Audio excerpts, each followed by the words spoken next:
Yes, guys, I am back. It's been a week since I last done a show. I hope everyone's doing well. Thank you very much, guys, for joining me again. I appreciate everyone being here. As always, well, I say that, my camera's just flicking. But yeah, it's been a while since I did a show, so I'm looking forward to doing this. We're going to talk everything. We're going to talk everything about the Arne Slot press conference. We're going to talk about transfers. We're going to talk about. I've got some things to say. I might have a mini rant going here. I don't know how it's going to go. I'm in a good mood, so let's see how it goes. But there might be a little mini rant coming because I'm not going to lie. There's some Liverpool fans that just piss me right off. You know, I'll put it out there right now. There's some Liverpool fans that just piss me right off. So yeah, we're going to talk about that, and obviously transfers. It's transfers is the thing. Everyone's going nuts about transfers. We're going to talk about that. Ait-Nouri looking like he could be on his way to Liverpool Football Club. Got loads of stuff to talk about. But yeah, first off, how is everyone? How are you all doing, guys? How is everyone doing? Hope you're all doing great. Thanks for sticking by, guys. As I said, it has been a week since I did a video. For reasons, can't really say right now. But yeah, but I'm back. Things are changing. Should be back now full time now. So no excuses anymore. I'll be back full time from today onwards. So loads of things coming up on the channel. We've got the Euros obviously tonight. Some actually good games. Because I'm going to put it to you right now before we start any Liverpool chat, guys. I'm just going to put it to you guys right now. The Euros has been dog shit. Does anyone else agree with this? I think this is the worst international tournament I've seen in a long time. It's boring as F. It is so boring. It's unreal. Hopefully today, now we're in the quarterfinals, we get some good games. Because what we got? France, Portugal tonight and Spain, Germany. So, the winner of this tournament is going to be Spain or Germany, in my opinion. So, one of them are going to go out today. But yeah, the Euros has been dog. It's absolutely been dog. 2016 was worse. Yeah, I agree with you, LK. But yeah, yeah. I just can't. I can't be doing international football. Do you know what I mean? International football. I don't know if it's just me, guys.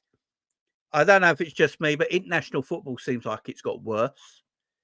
Club football for me is getting better and better. International football just looks like it's dying. No matter what, it just looks like it's dying. It really does.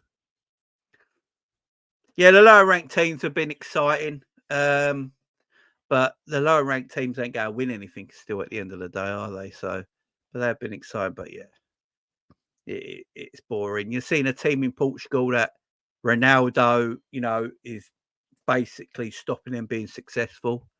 You got England where Gareth Southgate's going to stop them being successful. It's just shit. It's just so crap. It's so crap. I mean, the World Cup back in 2022, although it was in January, it was far better than this tournament. The World Cup was far better in this tournament. But yeah, forget international football. It's a pile of shit. Let's talk about another pile of shit, and that's Liverpool Football Club. That's what we're all here to talk about. And I'd say a pile of shit because if you talk to Liverpool fans at the moment, that's what they think a Liverpool Football Club is, a pile of shit. I don't. I think it's the greatest club on earth, and there's no better football team than Liverpool Football Club. So, but there's a lot of people that are Liverpool fans that think completely differently to us. Obviously, we had Arne Slot's interview. Post-conference, we've had his interview. We've now had his his conference, introducing himself to the world. We all know about him now. We know what we're going to get from Arne Slot.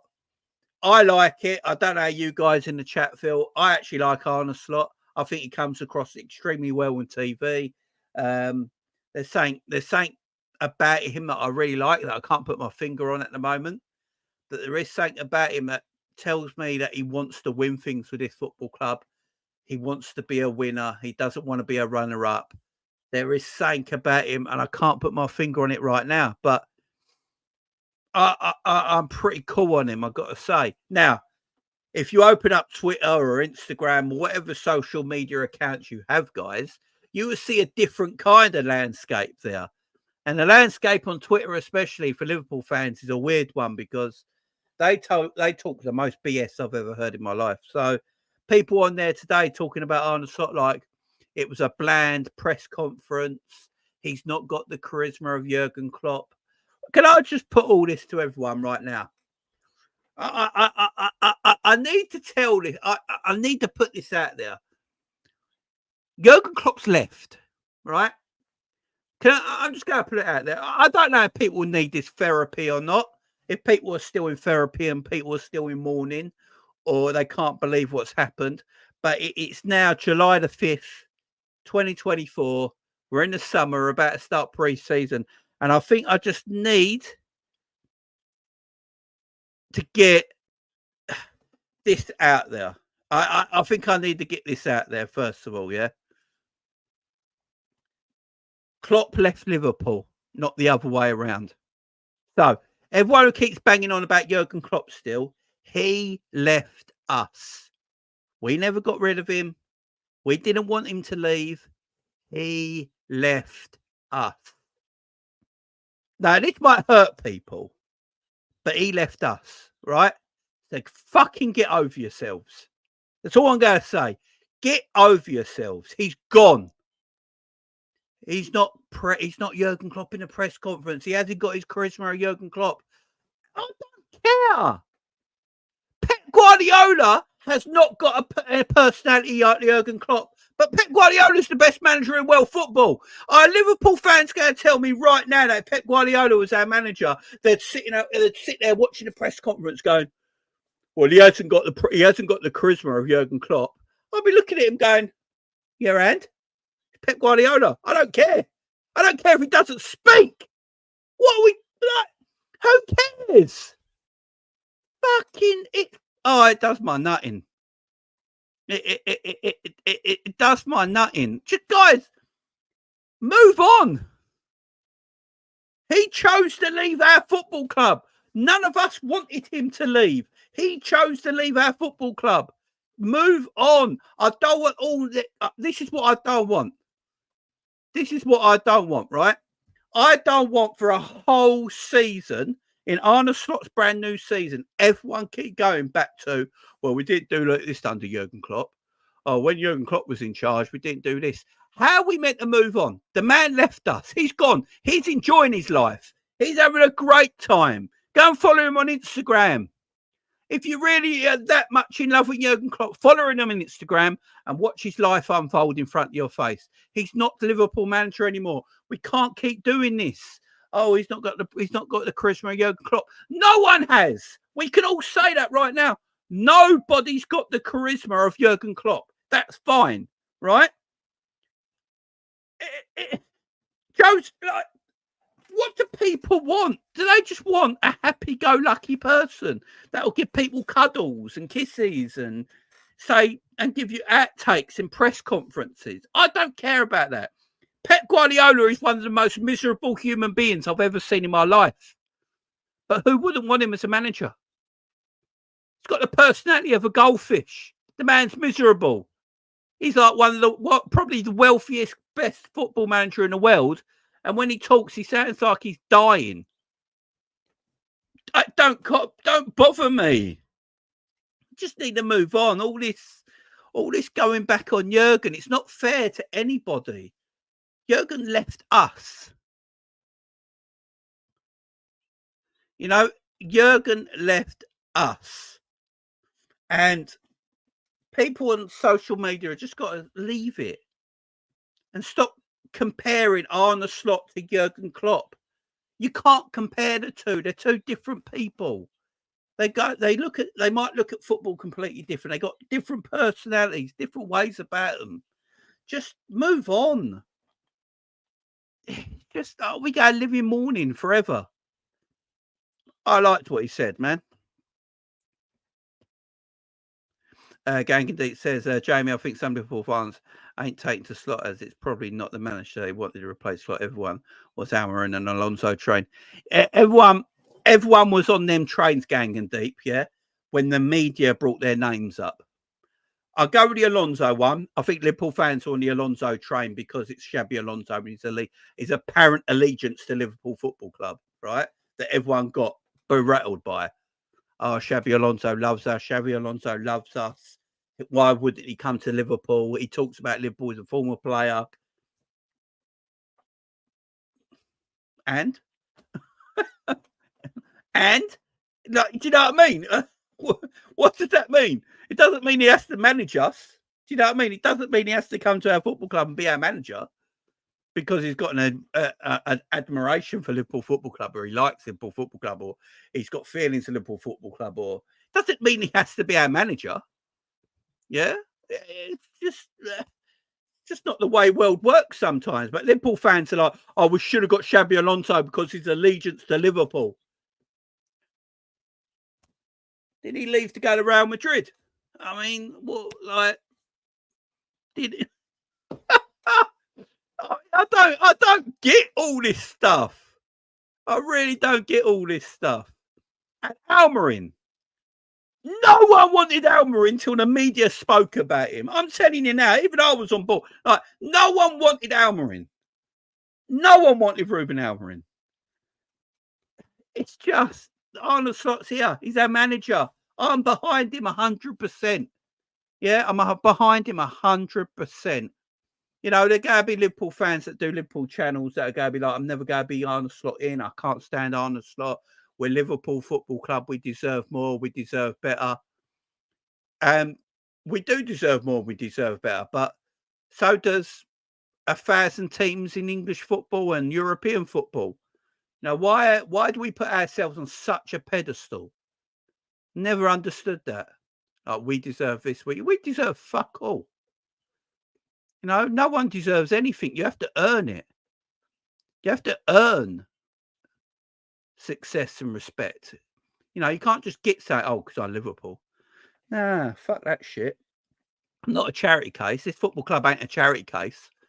We deserve this, we deserve that because of our name. Not a charity case. And how do we know Arne Slot ain't going to be great, man? How do we know Arne Slot ain't going to be great? You know, it's just go back and watch Arne Slot. Go and watch Arne Slot's final teams. Go and watch Arne Slot's AC Alkmaar teams and his Chroma teams. He's a good coach. He knows what he's doing. He knows what he's talking about. And he's given a chance to come to a football club that's got a great squad, great players, great people behind the scenes working at the football club where he can succeed.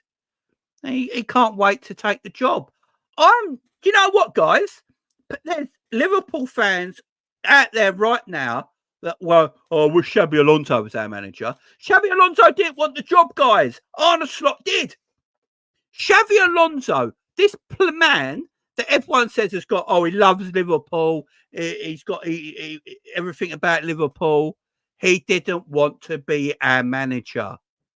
So can you all get that out your heads? Put it to the side and throw it in the bin. He didn't want to be our manager. But do you know who wanted to be our manager? Arne Slot. Arne Slot wanted to be our manager. You know,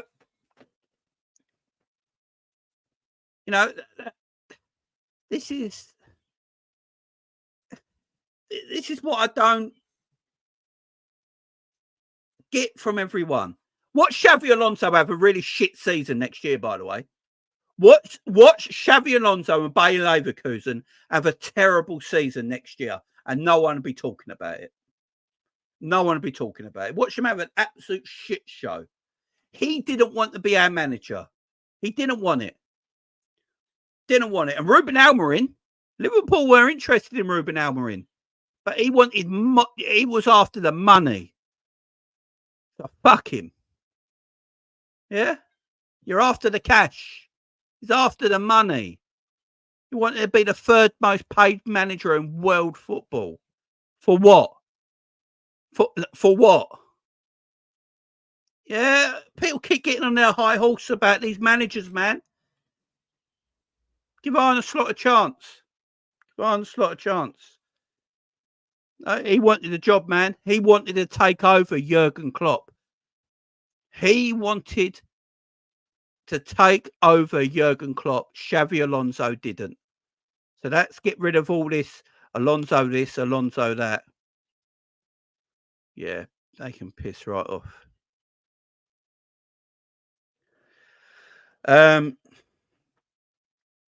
Yes, Alexander, exactly. Big up LFC fan. Big up everyone in the chat. Hope you're all doing well. That's just my rant. I had to get it off my chest, man. Yeah, hashtag give Slot a chance. That is what I want everyone to spam it in the chat now. Spam it in the chat. Hashtag give Slot a chance. Everyone put that in the chat right now. I want you to spam the chat. Hashtag give Slot a chance right now. Let's get that. What we should do, we need to get that. We need to get that hashtag everywhere over social media. That needs to be on Twitter as well. Hashtag, Instagram, Twitter, X, whatever you want to call it now. Let's get it. Facebook. Let's get that hashtag rolling. Let's get it rolling. Hashtag give Slot a chance. Let's go for it, man. Spam it in the chat. Spam it in the chat. There you go. Beautiful. What happened with Redmen TV and Chris Pajak? See, I watched the interview, but I've just noticed that I don't think I might have missed some bits, actually. So what happened with Redmen TV and Chris Pajak, guys? Let me know in the chat. Because I might actually miss some bits. There might be some bits I need to go back on and have a look. That's it. Get that hashtag. Let's get this hashtag. Let's get this hashtag going, man. Let's get this hashtag going. Be out Scotty in the chat, man. What happened, Aaron? What happened? I didn't see it. What happened? What happened? We got my man Adam in the chat. How you doing, man? Guys, don't subscribe to Adam Naylor's channel, guys. There's go and put Adam Naylor LFC in YouTube, guys, and go subscribe to his channel. With Aaron or any of the other mods here, I can put Adam's link in the chat. Go and subscribe to his channel. Yeah, that's it. Hashtag give Slot a chance. This is what we got to get going. That's it. Sanday in the chat as well, my man. Big up to you. Let's get this hashtag going on social media as well. Let's get this move. Let's make a movement. Let's make a movement from today. Backing our man, Arne Slot. He's our manager. Let's back our man. Yeah? He's here. Let's back him. Hashtag Arne Slot. Let's go, man. Let's go. Let's start this revolution today. Hashtag give Slot a chance. Let's go for it. Chris alluded to Slot playing 4-2-3-1, but Slot said whoever thinks that needs to do that analysis properly. I think Scraps and myself and a few other people have been saying it lately as well, that Slot plays 4-3-3. He plays 4-3-3. He plays 4-3-3. Oh, Chris Pajak in the mud. Pajak said he plays 4-2-3-1. Slot plays it. He said you need to watch more closely. Oh, bow down to. How can you not love Arne Slot already? He's putting people down. Yes. No interviews on Redmen TV for Arne Slot. This is what I want. This is what I love. Get that hashtag rolling, then. Get that hashtag rolling. It's what I love about Arne Slot. Pajak tried to tell Slot how to play his formation. He said his analysis was poor. Get in on my manager. This is what I want to hear. This is what I want to hear from my manager. He's not here to play games, guys. He's not here to play games and play footsie with your favourite Liverpool YouTubers and all this sort of stuff. He's here to win things and put his marker down. My manager. My fucking manager. There we go. There you go. Go and subscribe to Adam's channel if you could, please, guys. Any Liverpool fans in the chat right now that haven't subscribed to my man Adam, please go and subscribe to him now. He does some great stuff on his channel. Go and check it out. Big up my man Cat Sanday in the chat as well. Big up my man LK in the chat. I asked if he's going to play 4-2-3. I said do more research. Fucking love this. I love it. I love Arne Slot even more.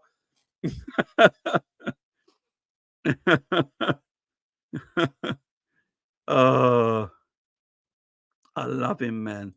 I love the guy. So there's a lot of patience about the clock question. So it does. Look, you'll know they're going to come as well. Like any new manager after Jurgen Klopp, you're going to get barreled to some Jurgen Klopp questions. And I thought Slot, personally, dealt with them questions beautifully, right? I thought he actually dealt with them respectfully, and he put his own marker down and opinions down. Now, I also think, like, some people think it was quite a flat press conference, quite subdued press conference. I'm all right with that, because I think the things he made a point of is all the stuff I want to hear about. You know, the way he wants to play, the respect and love he has for the players already, about what he's going to do in training, how important training and coaching is, and how important it is for him to develop players. This is what I want to hear. I don't want to hear, you know, how they spoon their wife at night, or, you know, give you a few quotes that you can remember for the rest of your time that some people will put on their gravestones in 50 years' time. I don't need to hear any of that. I need to hear the things that I think will make our team better. He's talking about player development, how he's going to improve players. He's talking about systems. He's talking about making his mark on this football team. He's already watched training videos of this football club while he was manager of Feyenoord. Do you know how gangster that is? That's what I love. Not about quotes or his personality or who he's fucking on the weekend or anything like that. I don't give a shit. I care about what he thinks about the football club. Do you know what I'm saying? That's what I care about. That's what I care about.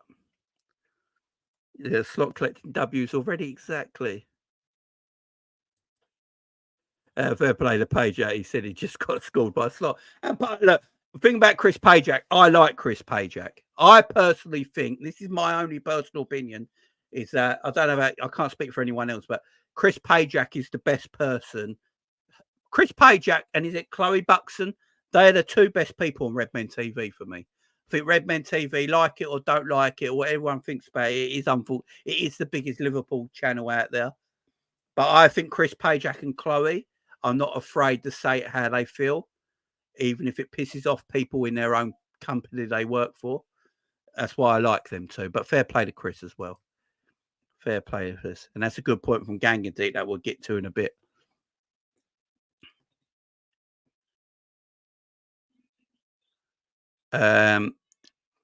He won't have favourites like, I mean, he might not. Jay, my judgment on Slot is reserved. He's got to prove himself, especially the pressure of managing a European giant like us. Yeah, of course he's got to prove himself. Everyone's got to prove himself. Jurgen Klopp had to prove himself when he came to Liverpool. Kenny Dalglish had to prove himself from stepping up from a player to a manager. You know, Raf Benitez, Gerrard, everyone has to prove themselves when they come to these big clubs. And I understand people's worry, but if you look at the manager market right now, right? Chelsea, again, are spending money on players that no one's ever heard of or are dog shit, right? That's what they're doing already. And they got the manager from Leicester, right, to be their manager. Yeah. You got Man United, who have decided to give Ten Hag a brand new contract, right? You've got Xabi Alonso staying at Bayer Leverkusen. What managers are out there? Like, in all seriousness, who's out there? You got Nagelsmann who's staying in the German national team, who signed a new contract to stay at the German national team. You know, who's out there? You got the guy who was the coach of Napoli, went and managed the Italian national team and looks like an absolute dog shit coach. You know, his coaching looked terrible. You got Gareth Southgate, who's in charge of England, who's probably going to be available for a job in the next coming days. Who's out there? Like, in all seriousness, who's literally out there? Diogo Simeone is on prison wages. You're never getting him out of Atletico Madrid. That's why I'm all for Slot, because he's young, he's enthusiastic, you can see that he is a good coach. I mean, people have just got to do their homework and look at his coaching in Holland. He's obviously a good coach. But the media and people are lazy. People are just going to go, oh, Ten Hag's bald and Dutch. And Slot's bald and Dutch. They must be similar. Yeah, they must be similar. We don't do no research. They must be similar. Oh, Ten Hag and Slot are bald and dark. They are similar coaches. Yeah, echo chambers, man. I'm going to give Slot his due, man. He wanted the job. He seems calm under pressure, calm in interviews. English ain't his first language, obviously, either. So sometimes him getting over how enthusiastic he needs to be to some people is going to be more difficult when you don't speak, when English is your second language. You know, it's very hard. If an Englishman who don't speak no Spanish went to a Spanish team and tried to get enthusiasm over to Spanish people when they don't speak Spanish, it's going to be extremely difficult. So what do you want him to do, man? What does everyone want Arne Slot to do? What was he meant to do? He won't ever go and win, let's face it. He was never going to win. He was never, ever going to win.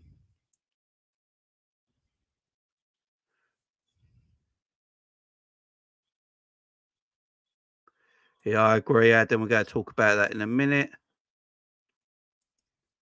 Yeah, and this is all Aaron's saying. And what Aaron's saying here, I agree with. We all have doubts because he's got to prove himself in one of the biggest jobs in world football. So, of course, we're going to have doubts. No doubt about it. Look, Klopp won leagues with Borussia Dortmund, yeah? And he was seen as that guy, right? So we didn't doubt him like that. But there's still going to be doubts. You know, Arne Slot's going to have them doubts. But as Aaron says here, and I agree with, we're backing him. But there's going to be doubts there. But if Arne Slot starts the season really well, we see a good style of football, and you know, we see things we maybe didn't see under Jurgen Klopp so much, and things have changed, and there's a bit of a difference, and we're enjoying it, things like that. I'm all right with it, man. You know, Aaron's hit on the nail on the head. I don't think Arne Slot is the greatest manager or coach in world football by any stretch of imagination. No, I don't. But can he be? Maybe. We don't know enough about him yet. He might be able to become that. Who knows? Did anyone think Mikel Arteta will be as good as a coach as he is right now? Probably not. And if there's people out there who don't think Mikel Arteta is a good coach, come on, he's obviously a very good coach. Yeah, he's had money to spend at Arsenal, but he's still coaching that team extremely well. No matter if you have money. Now, it's the thing. When fans always talk about money and managers being backed, you still got to be an extremely good coach to coach the players that you're buying and make a team work. Mikel Arteta is obviously a good coach. It's his first managerial job is Arsenal. Went straight into the big ends. Yeah, and he's obviously a good coach. And who's saying Arne Slot can't be a good coach either, man?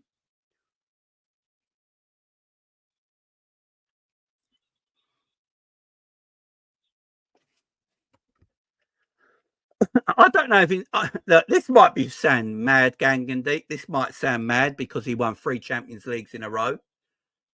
But I still don't know how good of a coach or manager Gangandeep. I don't know how good of a manager Zidane actually is, which might sound absolutely mad, and I get it. People will go, Jamie, he won 3 Champions Leagues in a row. Yeah, that Real Madrid team at the time was just the best team in world football. And Real Madrid just win Champions Leagues. That's what they do. So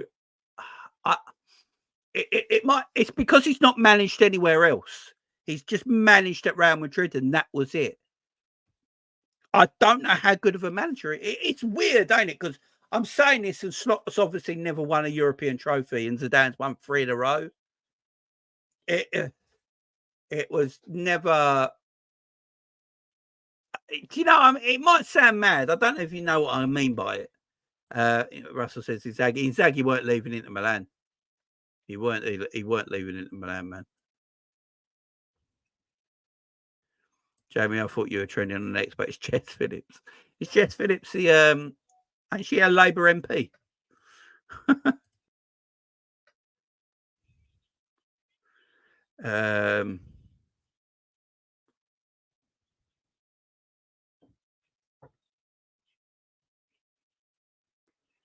Robert says Mo needs to make up his mind if he's leaving us upon losing out and Craver.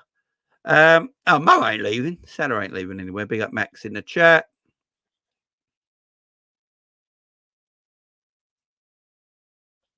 Jeff says FSG don't need the best manager. They just need someone good enough to compete for top 4. But they got Jurgen Klopp for 8 years, who everyone says is the best manager in world football.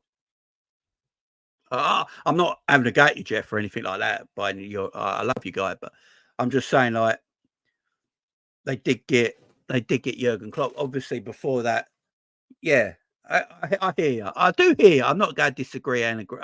I disagree and agree if that makes sense. If that makes sense.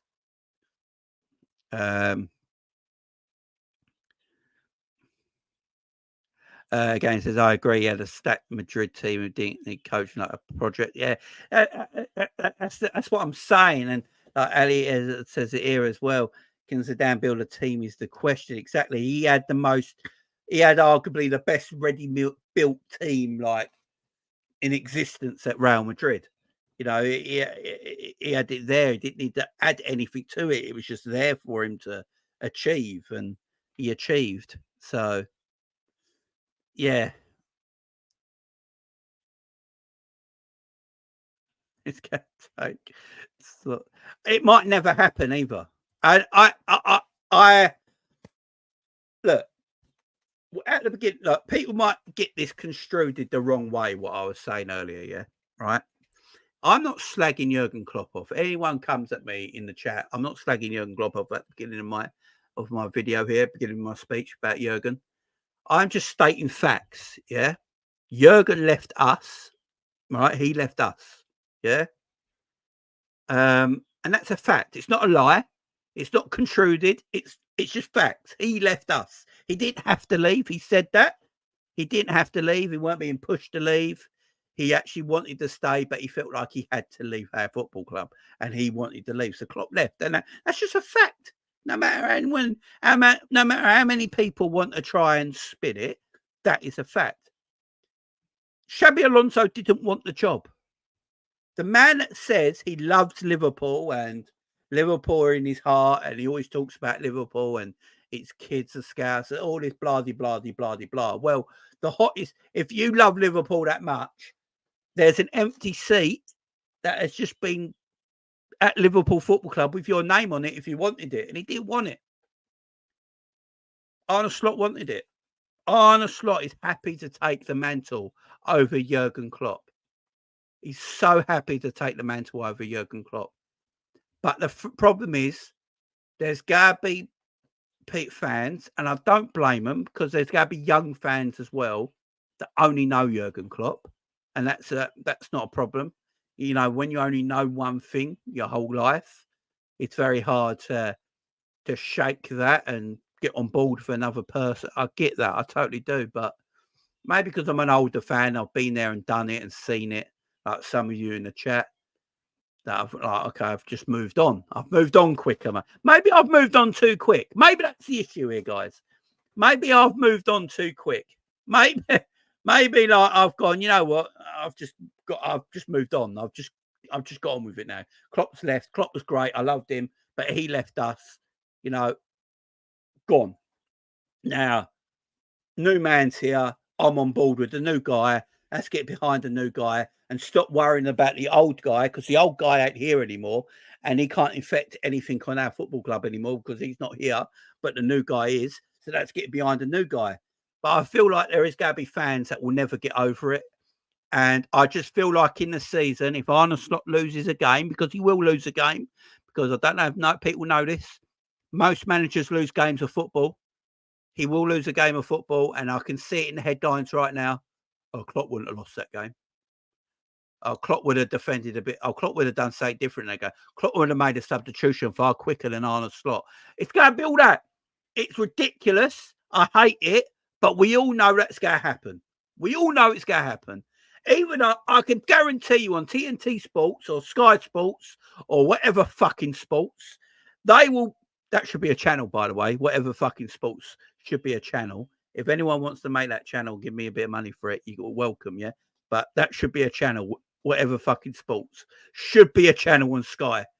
They will talk about it. They'll go, "Oh, Klopp never used to make substitutions that early." You know, Arne Slot might make a substitution in the first half, and everyone, "Whoa, what are we doing here?" Klopp never used to do substitutions in the first half. People are going to chat about it, and I think what Arne Slot's got to do is know that. Arne Slot's going to know that, and he's going to have to prepare himself for questions that might come his way anytime this season, and sort of just bat them away. He's got to bat them away. Don't get involved in it. Don't feed to people that want to ask these questions and get you involved in this shit. Just bat it away. Bat it away for 4, and just carry on with your own stuff, man. You know what I'm saying? Fire Sports is Fire Sports is oh man, yeah, big up, man.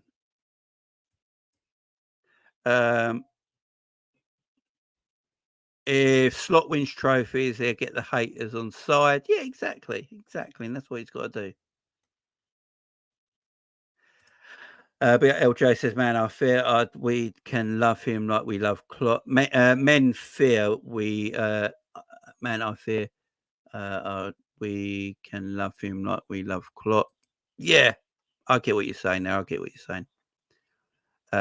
Jeff says we ain't signing anyone. Big up Jamie in the chat. Thank you very much. Appreciate it.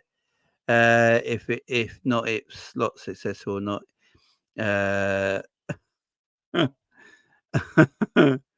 Yeah, exactly. Need a left centre back more than a left back, and let's go, Benz. Yeah, we're going to talk about that. Right. I saw a lot of people as well talking about why Richard Hughes was there in the press conference as well. He's the sporting director, guys. You know, that's what happens. Usually, you have your manager and the person who brought you to the football club, whoever it may be, next to you to take questions as well. Obviously, look, Michael Edwards is not employed by Liverpool Football Club. Michael Edwards is employed by FSG. People, this is one thing we have to remember about, yeah? Michael Edwards actually works for FSG. He doesn't officially work for Liverpool Football Club, where Richard Hughes officially works for Liverpool Football Club because he's sporting director. So Richard Hughes officially works for the football club. Officially, Michael Edwards actually works for FSG. Yeah, he don't officially work for the football club. He oversees stuff at the football club, but he's employed, but he's not officially, you know, whatever. But yeah, Richard Hughes was next to him, and look, obviously the thing came up about recruitment, and this is the biggest thing at Liverpool Football Club right now. There's a lot of people online going absolutely mad right now because Liverpool have not made a signing yet, right? And I understand people's upset and frustration that Liverpool have not made a transfer signing yet. I get it. I do. It was always going to be this way, low, when a new manager comes into the football club. I believe if Jurgen Klopp was in charge of Liverpool right now, Liverpool would have maybe made some transfers, in my opinion. But with a new man coming in, you know, I know people go and bring up the Chelsea stuff, but honestly, I'll go ask you a serious question right now. Would you rather wait on getting good transfers or just buying the shit Chelsea buy? I mean, Chelsea went and bought a bloke from Barcelona that no one's ever heard of for $3.5 million that's only ever played 70 minutes of La Liga football. 70 minutes. And Liverpool fans are moaning that Chelsea had done that business before Liverpool had done any business. I can't help you. I seriously can't help you. I seriously can't help you. But look, Ait-Nouri. So the £40 million. So the rumours at the moment is that Liverpool are on the verge of spending 40 million quid on Ait-Nouri. Yeah, from Wolverhampton Wanderers. That is the rumours right now. Liverpool were meeting with the agent of Ait-Nouri and a few other players this weekend coming. I believe today and tomorrow They got meetings with George Mendes, if I'm correct, who I believe is the agent of Ait-Nouri and the agent of a few other players that Liverpool are linked with this summer. And in the newspapers and on a lot of social media sites and a lot of footballing websites is that Liverpool are ready to splash £40 million on Ait-Nouri. That is what the rumor going around is. So I've seen someone's put clickbait football chats, and I just explained what that was about. So yeah, it's not clickbait. I mean, you've only got to do your research yourself to see it's everywhere at the moment. Look, I like Ait-Nouri. I do think we need a left back, if I'm perfectly honest. I know a lot of people go talk about centre backs. And we'll talk about the centre back position in a minute. But let's talk about left back right now. Liverpool need a left back. Tsimikas is not good enough. Let's just go on it, right? Tsimikas is not good enough. I believe if an offer comes in for Costa Tsimikas, he will leave this summer. Robbo keeps getting injuries. He keeps getting injuries. He got an injury for Scotland in the Euros. He was injured quite a bit last season. He's now, 30 years of age. He's played a lot of football for Liverpool Football Club in a very intense style and fashion, the way he plays. He's going to get muscle injuries now. And also, people believe that Robbo is not the player he once was, which I believe is truthful. I don't think there's lies in that. I don't think that means Robbo's a crap player now or a rubbish footballer by any stretch of the imagination. He's still a very good left back. But he's not the left back he used to be. And I think if you ask Robbo that, Robbo would probably agree with you. Yeah, I'm not the left back I was when I was 26, 27. I'm just not. I haven't got that same kind of energy and athleticism that I had a few years ago that made me so good. But that doesn't mean he's a crap footballer now. It just means he's not the player he was a few years ago, which is not a bad thing to say. But Robbo can't play every week. We're going to come to a time when Robbo's going to break down, and he's going to break down. And I don't think Costa Tsimikas is good enough to come in and replace Andy Robinson, in my opinion. When I look at Ait-Nouri at Wolves, I think he was arguably the best left back that weren't playing in the top six last season. If you look at all the left backs in the top six last season, I think Ait-Nouri could easily be a left back for any of them teams. I literally do think Ait-Nouri could play left back for Man City. Just put Gvardiol in the middle, who's not a left back, and you put Ait-Nouri left back for City. I think he could play. Arsenal, you're telling me Ait-Nouri is not a better left back than Zinchenko? Ait-Nouri, I think, would get into Liverpool's team. I think Ait-Nouri would get into Chelsea's team at left back. He's a tremendous left back. And I personally feel like if Liverpool are going to buy a left back this summer, and the question is, and the rumours are that Liverpool are prepared to spend 40 million quid on this guy. Look, I will say one thing. If it doesn't happen, that don't mean I was wrong or anyone else reporting it was wrong. Is that Liverpool either decided not to bid for him or put their attentions elsewhere. But the fact of the matter is, there's no smoke without fire, and there's a lot of smoke right now. There's a lot of smoke right now. There's a lot of people talking about it. There's a lot of football websites talking about it, newspapers talking about it, media talking about it. Now, Liverpool and Ait-Nouri is on Liverpool's wish list. They go buy a left back, it's probably going to be Ait-Nouri. The fee for Ait-Nouri is around 40 million quid. There's a lot of smoke here at the moment, guys. There really is. So, but it all depends if the football club want to go ahead of it, want to go with it. And if they want to go for it, let's see. I'm not going to say it's a guaranteed thing that's going to happen, and no one should till it's done. But I do believe if Liverpool are going to get a left back this summer, I'd be shocked if it's anyone else but Ait-Nouri. I'd be shocked if it's anyone if it's not him.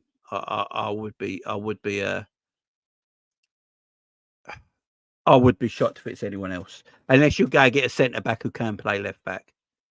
Like, if we go get a centre back who can play left back, then maybe that's a different kettle of fish. But at the moment, I'll be shocked if it's anyone but Ait-Nouri.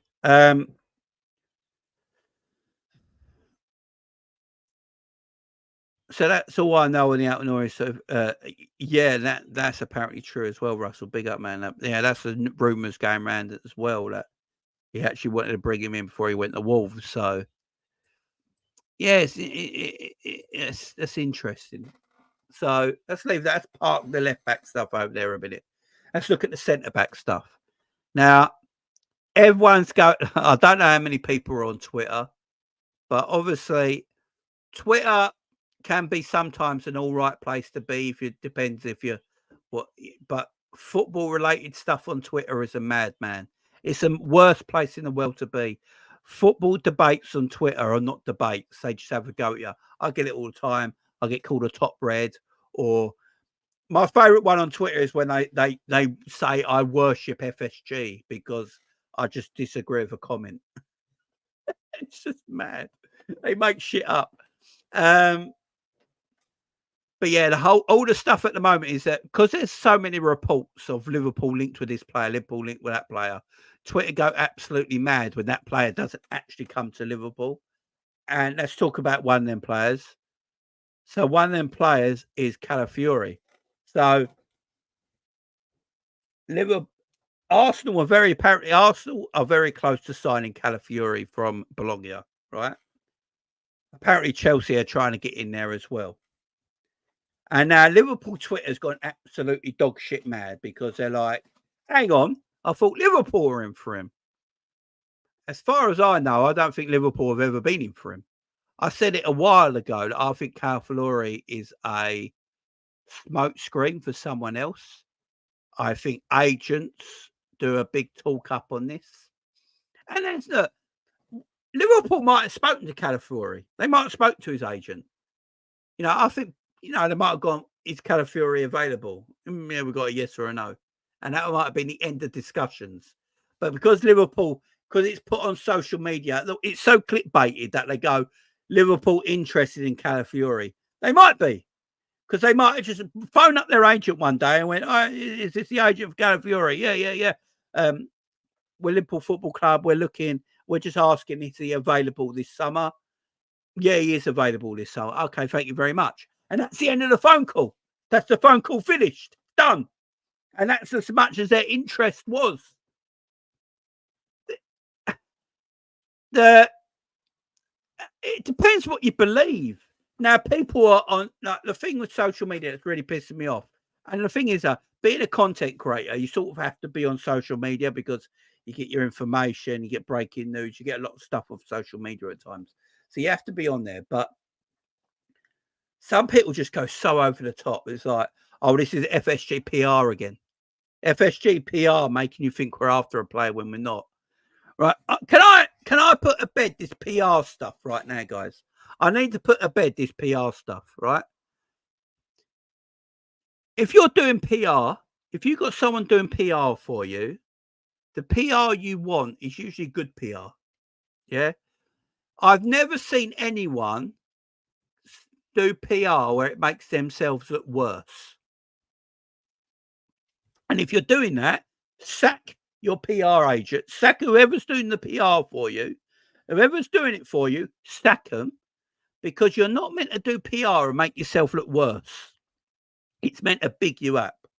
It's meant to big you up and make you look better. Or if something happened to you really bad and the media have got happened to bad news about you and stuff like that, you get someone who's good at PR to squash it, make it better and things like that.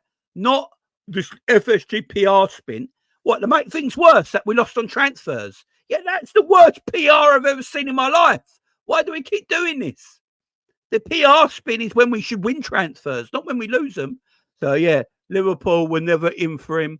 Oh, Liverpool lost out to Calafiori again. Oh, it's FSG PR spin that was in for him.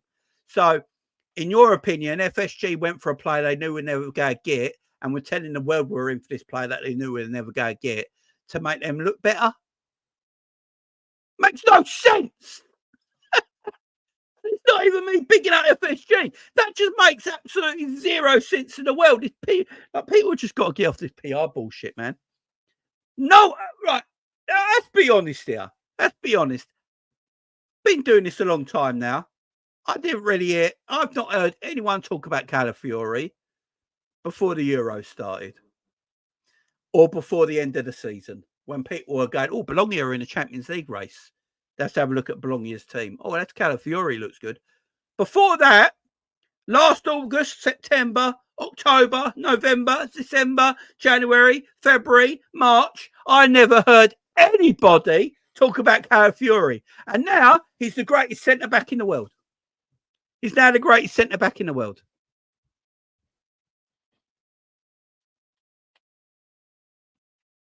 You know, it's just... It just... it's no one heard of him. No one heard of him. Again, they say giving inaccurate info is poor PR. It does not happen across various clubs.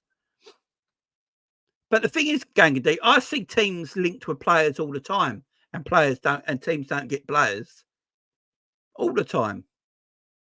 It happens with every team. It's just our fans who keep going on about PR. It's just mad because it's just mad to me. It makes zero bloody sense. And if Liverpool were in for Calafiori, they would have got Calafiori. This is my take on it. If Liverpool were actually interested in a player, they would have got that player, in my opinion. And the other player that's the last 24 hours of Liverpool fans are going absolutely mad is Max Weaver. So Max Weaver is going to Brighton, yeah? And now everyone's losing their shit because apparently Liverpool didn't marry Max Weaver. Can't make this shit up. I don't know a single Liverpool fan that wanted Max Weaver till the last 48 hours. It's like, oh, Max Weaver, yes. Why are we here for Max Weaver? Oh, fucking hell. So when Arne Slot, and the reason I say this, yeah, is because when Liverpool were interested in Arne Slot, right, no one knew what players he had at Feyenoord, because it's only when we was interested in Arne Slot did every Liverpool fan go and watch Feyenoord games. And when they went and watched Feyenoord the games, all you heard was, oh, that Gutruda's a good player, or that Max Weaver's a good player, or that so-and-so's a good player, or that Hanko's a good player. You know, that's all you heard. That's all you heard is that, yeah, I'll let you into secret. He only been talking about him since we got Arne Slot. That's it. That's it. That's what I'm trying to say. Since Liverpool were invested in Arne Slot, it's the only time people started to talk about Feyenoord players. I don't remember anyone talking about a Feyenoord player. Also, can I just say this as well? The last time I did a video last week, yeah, everyone said I don't want to buy players in the Dutch league anymore. Not buy players from the Dutch league anymore. You can't trust players from the Dutch league anymore. And now everyone's got their heads in a knot because Liverpool fans wanted Max Weaver, who a week ago, Liverpool fans were going, oh, we can't buy players from the Dutch league no more. They're not good enough. The Dutch league isn't a good enough sample for managers or players. We got to stop buying from the Dutch league. But now everyone's losing their shit because we didn't go for Max Weaver.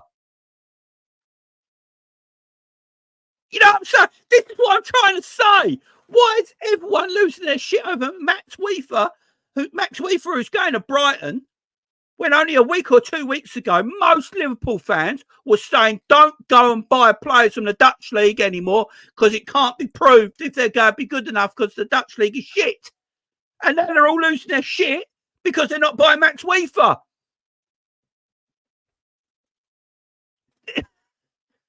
This is Weaver. How do you say his name? Is it Weaver?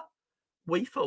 It's probably a Dutch pronunciation that I can't say, but it's just mad to me. And it's just this is the world we live in. This is literally the world we live in right now. People on social media the last 24 hours are going mad. Is it Max Weaver? Is that his name? Last 24 hours, Liverpool fans are going mad on social media because he's going to Brighton. Well, although since we got Arne Slot at Liverpool, no one heard of him before Arne Slot got appointed at Liverpool. When everyone went and watched Feyenoord play and went, "Oh, that Max Weaver and Gertruda are good. We should get them." And then all I've heard since then, since we got Arne Slot as manager, is that you can't go and buy players from the Dutch league. It's not a proven enough place to buy players. Look at Gakpo and players like that. They're not good enough. We've got to stop buying from the Dutch league. And as soon as Liverpool fans hear that a player from the Dutch league, Max Weaver, is going to Brighton and he's a defensive midfielder, they're like, "Oh, why weren't we on that? Why weren't we on that? Oh, Dave, why weren't we on this Max Weaver project?" Well, Dave, John, that's because last week you personally told me that all the players from the Dutch league are shit and we shouldn't buy from the Dutch league anymore. Yeah, but that was a week ago. We need a DM and Max Weaver's a DM, so why weren't we in for him? This is the conversations we're having. It's fucking childish. It's literally childish now. It's pathetic. It just, oh, it's just mad. Just mad to me. It's just mad to me. And I'm not even saying Max Weaver's a good or bad player. I don't know enough about him either. He could be a good player. I don't care. If we signed him, I'd be happy. I'm not like that. With transfers, I don't get upset like other people do. You know, people like get really, why are we buying that player? Or maybe he suits the way we play. Yeah, but he's only got a bronze card on FIFA. Oh, okay. Is that it then? Why aren't we buying that young kid off Football Manager that's really good? I'm not even lying here, by the way. This is how people think about transfers now. We live in a generation where this is how people think about transfers. FIFA and Football Manager. This is seriously, they've never watched them play, but they played FIFA and Football Manager, and this is how everyone thinks now. Why don't we get that player off Football Manager who's really young, is really good, that's got a bright future? It's yeah.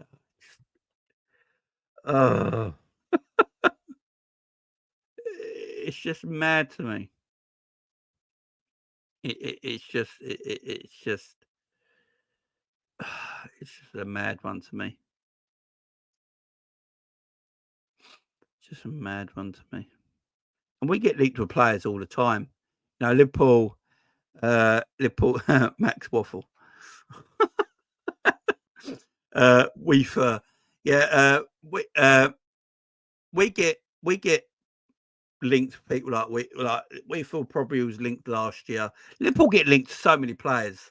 Liverpool go down a list of hundreds of players they get linked to every year. Some players we get linked to every season. Who's that guy at Sheffield United that Liverpool got linked to every year for no reason? Who's that guy at Sheffield United that Liverpool got linked to every single season for absolutely no reason? Was it Sander Berg? Liverpool got linked to Sander Berg every fucking year for absolutely no reason whatsoever. There you go, yeah. For no reason whatsoever. Liverpool got linked to this guy every year. I remember, was it 1 year? Someone said it was close. Was it last year, actually, or the year before? Was it last year or the year before? See, it might have been 2 years ago, where apparently Sander Berg to Liverpool was extremely close. It's like, why did we get linked to him? Like, every year we got linked to him. We get linked to players sometimes that are like, it's like, what are we doing here? Like, why are we getting linked to these players? That's not who we're looking at. Oh, I just don't. It's can't get him for banter, Jamie. It's just a mad one. It's a mad one. Big up Ant, he says apparently De Bruyne going to Saudi. Yeah, apparently Edison and De Bruyne are both leaving Man City this summer. Yeah, De Bruyne apparently and Edison are both going to Saudi this summer. Yeah, Man City are going for a big turnaround. I keep telling people this. City are coming to the end of their dominance now. It's going to be very hard for City to buy players like they have done in recent years because the world is watching them. Like the world is watching Man City. It's going to be very hard for them to go and buy these quality players that they used to now. They still buy players, don't get me wrong, but you know, if they you look at Man City's transfer record the last few years, it ain't great. You know, Kovacic and who was the other guy they bought in midfield? Was it Nunes something? Absolutely shocking players. Yeah, Kovacic is all right, but he shouldn't be at Man City. Maybe 5 years ago, but shocking now. Yeah, Man City can get rid of them tomorrow. Get rid of both of them. Calvin Phillips, the money they've wasted. Kovacic, is it Nunes, the player from Sporting? Calvin Phillips, the money they're wasting. We bought them transfers. People will be pissed. Doku, who just runs around like a headless chicken. I would hate to be as a striker with Doku on the pitch, wouldn't you? Can you imagine if you was a striker and Jeremy Doku was your winger and you get into position for a cross or a cutback or anything like that, and he just keeps hold of the ball constantly? You must drive you nuts. It'll absolutely drive you nuts. That's why De Bruyne was so good, because he'd see the player in position. De Bruyne would just give them the ball. He wouldn't keep the ball for half an hour. It's like, oh, there, Haaland's in the box. Okay, here you go. You can have it now. You know, he wouldn't hang about with it. That's why De Bruyne was so good. Doc, you must pull. If I was a striker, Doc, I'd pull my hair out, man. We got a player like that, Luis Diaz, that everyone fucking loves, which I don't get. But yeah, if we did them transfers, oh man, I remember, when Nunes went to Manchester City. Do you remember that season when Liverpool fans were saying we didn't want Nunes from Sporting? Was it Sporting Lisbon? We don't want that new. He went to Wolves, didn't he? And everyone's like, oh, because he was meant to come to us, but he went to Wolves instead. And Liverpool fans were like, oh, I didn't want him. He's not good enough. He's too slow. And when he went to Man City last season, all Liverpool fans were like, oh, why didn't we get him? And if you rewind the tapes and go 12 months back, no one wanted him. But because he went to Man City, all Liverpool fans were like, oh, why didn't we get him? Why weren't we in for him? I remember all this shit. I know a lot of people don't, but I do. I remember all of it. I've got it all on tape. Yeah, if we waste, oh man, it's just, yeah. Oh man. Big everyone in the chat who's just joining in. Hope you're all doing well. Yeah, I think 115 million they're getting for De Bruyne apparently. But you got to replace De Bruyne. I mean, you're not going to get a better. I mean, what a player you going to get that's better than De Bruyne? I mean, that's going to be difficult. I know a lot of people say Wirtz. I think Wirtz looks all right. He looks a good player. I think there's still a lot to his game that's missing. Unless they're going to get Musiala. But the problem is, if Man City to get Musiala, it's going to cost them about 150 to 180 million. And it's going to be over 300 grand a week. I don't know right now if Man City can go and do that with the 2 court cases that they got coming up this year. You've got these 2 court cases coming up this year. I don't know if they can go and get it. I know a lot of City fans want Kimmich. A lot of City fans don't. He's going to cost them a lot of wages. So Musiala's going to cost them too much. You're looking at 150 to 180 million. He's got 2 years left in his contract. He's 22 or something like that, and he's probably the player of the tournament at the Euros right now. I don't know. Even if they sell their players, I just don't know if they can. I don't know if they can do it. The court case. I'll be shocked if they do. I think Kimmich is the one who's more likely to come in at City out of everyone. But Kimmich is not the player he once was. What is he, 29, 30 now? Is that the right transfer to make? That's what people got to remember as well. I know age shouldn't be the issue, but do you want to place De Bruyne with another 30-year-old?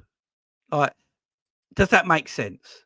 replacing De Bruyne with another 30-year-old who's not quite the player he used to be either. You know, the reason City are quite happy to let De Bruyne go is De Bruyne is off. He's past his peak now. It's showing. He barely move around the pitch now. He's always going to be a good passer of the ball, even in his 50s. But his game is nowhere near where it used to be. He's falling. Kimmich is the same. So why would you replace Kimmich? That makes no sense. I don't care how much financial money they got. It makes 0 sense. It makes 0 sense. It makes 0 sense.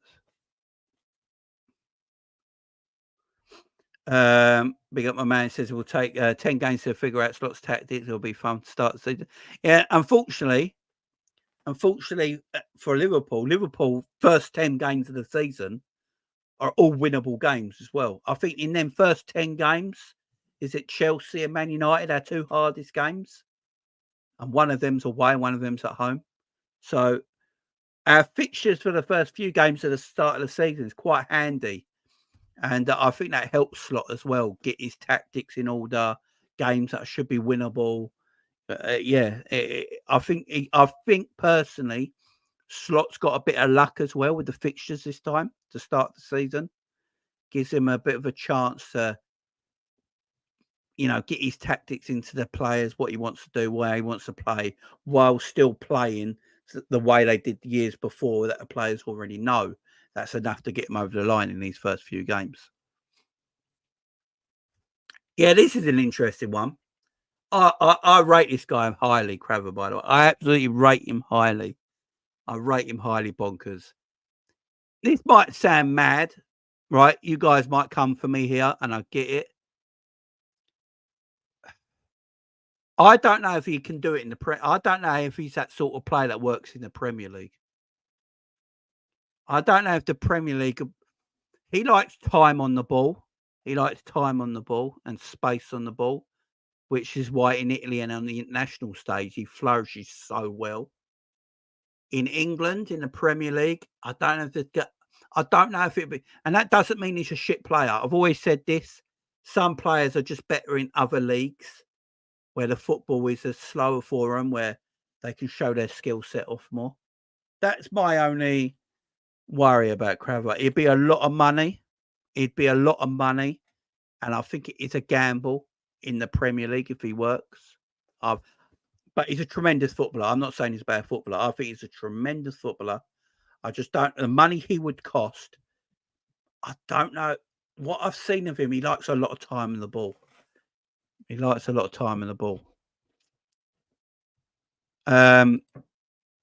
Yes, I would. I've said this. I've been saying this for months now.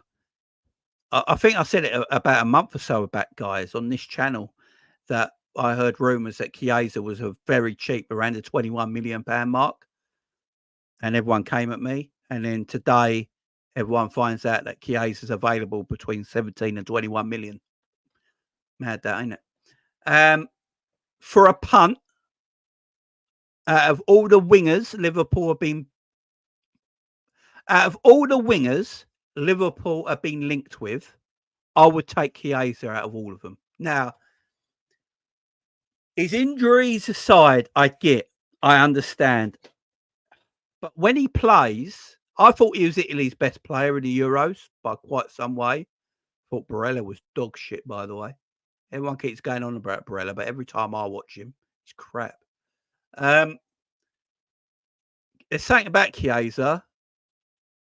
If Chiesa only played half the season, but only cost you 21 million, I think that's a perfectly good deal, personally. I think Chiesa for 21 million, and if he only plays half the season, it's still probably going to be better than a lot of the wingers that we're in for. Apart from, I know everyone's going to probably talking about Nico Williams. I just don't understand the Nico Williams hype, but maybe that's just me. If Chiesa didn't have an injury record, I think he'd be at Real Madrid now. Honestly, I think if Chiesa didn't have an injury record, he'd be at Real Madrid. I literally think Chiesa is that good. His injury record is always going to be the thing that stops him being probably the player he should be. But literally, I think if he was at a Premier League, if he never had injuries, he'd be at Real Madrid now. So I like him. I really do like Chiesa. I think he's a talented footballer, man. 21 million quid. I'll tell you what. If Chiesa is available for 21 million quid, I think someone's going to take a gamble on it. I do. I think someone's going to take a gamble on it. Say you take a gamble on Chiesa and he has an injury-free season for 1 year. You got your gamble at 21 million pounds paid off, ain't it? Because if he has an injury-free season and he's 21 million quid, he's going to contribute to your team. And that year, you're going to get your money back on him, without a doubt, even if it's just a 1 year. So for 21 million quid, if that's the truth, what he's going for today, what Juventus are asking for him, someone's going to take a gamble on that, in my opinion. Someone will. He's too much of a good player. It's not like he's a shit footballer. He's a good player. And that price is ridiculously good for a player of his quality. Someone might go for it, man. Someone might bite their hand off.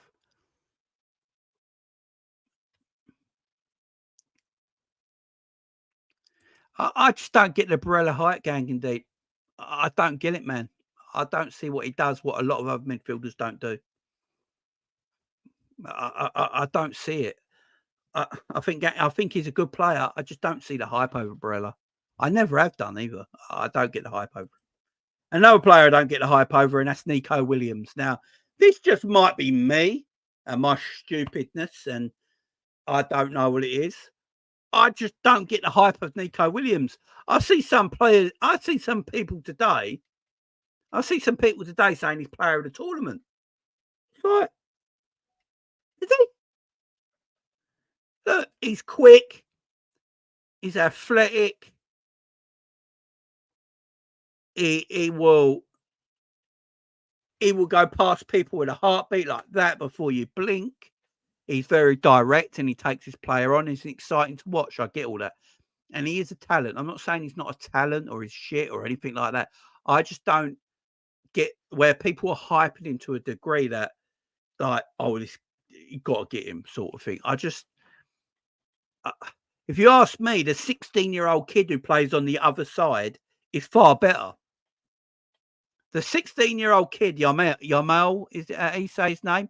He's head and shoulders above Nico Williams. Like, forget Nico Williams. It's Yamal you should be looking at. He is tremendous. Him playing on the right wing is far better than Nico Williams at left wing. Now, I understand the hype. If you're hyping up that young 16-year-old kid, I understand the hype. I get it. Yeah, I get that. I totally, I'm with you. Yeah, he's clearer.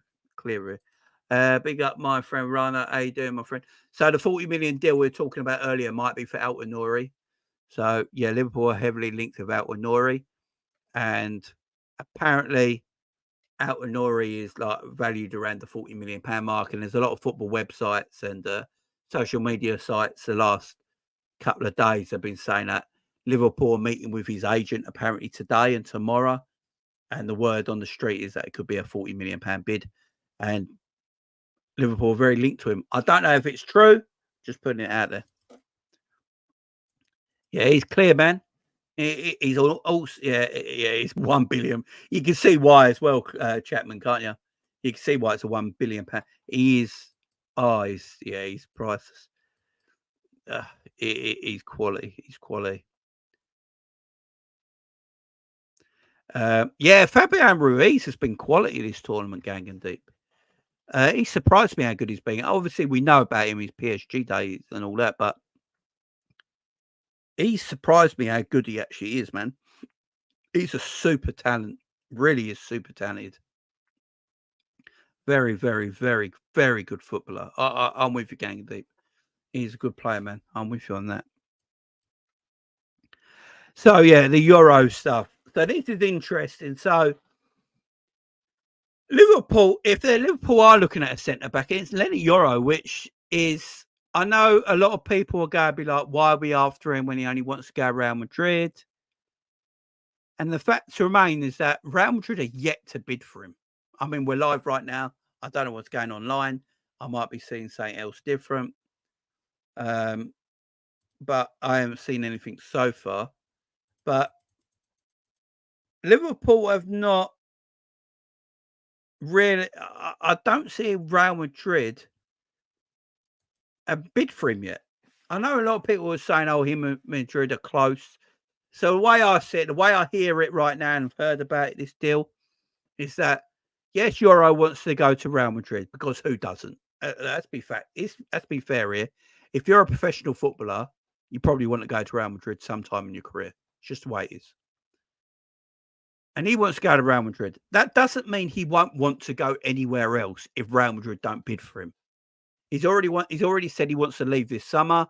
He's not going to wait till next year when he's a free transfer. He wants to leave Lille this summer, so he's going to leave this summer. The fact remains Real Madrid are still not bid for him. If Real Madrid don't bid for him, Liverpool will. That's what I'm hearing. If Real Madrid don't bid for him, Liverpool will. I believe Fabrizio and David Ornstein said the same things recently as well in their on their shows that they do.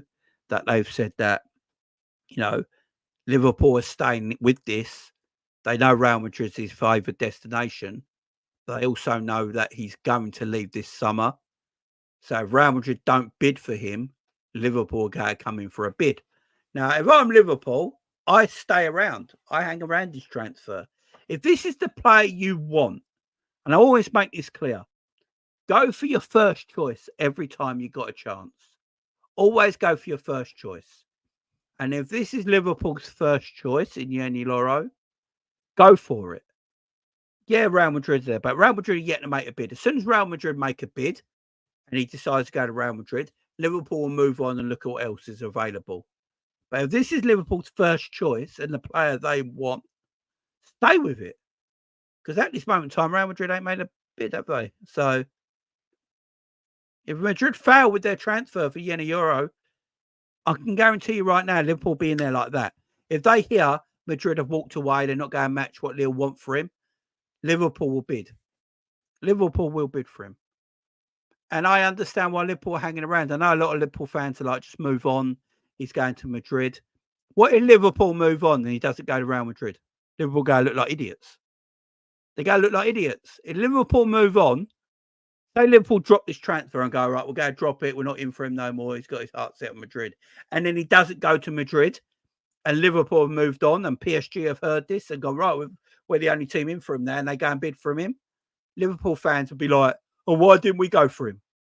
At the same time saying we should move on. So I understand why Liverpool is staying in there. I really do. It makes sense.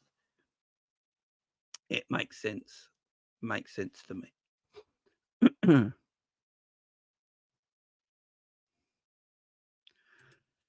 Yeah.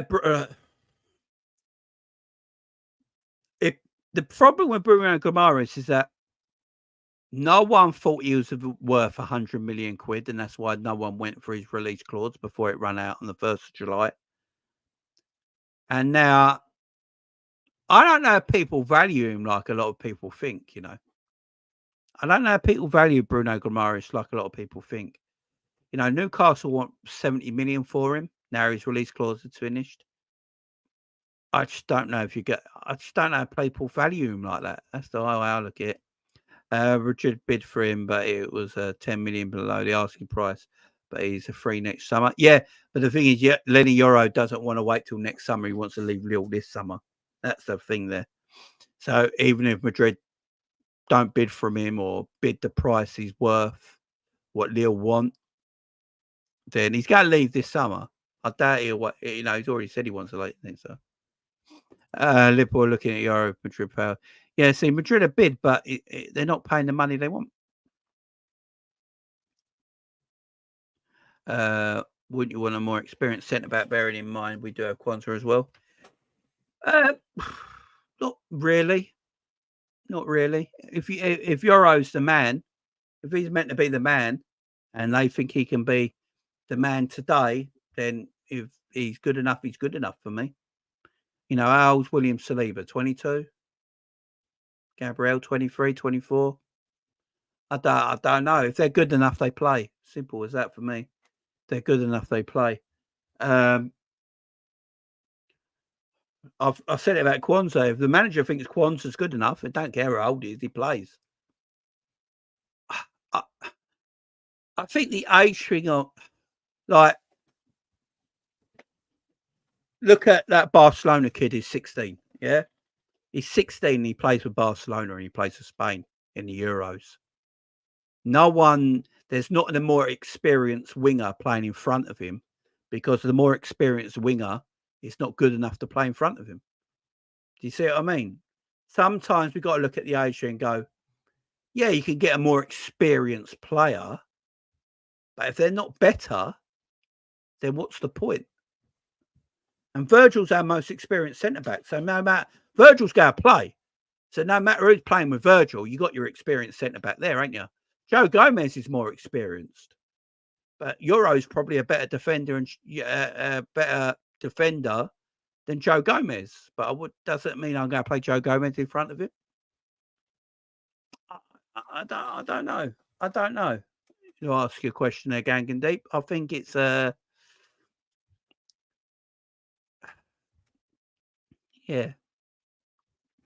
Everyone asking about who this 40 million player.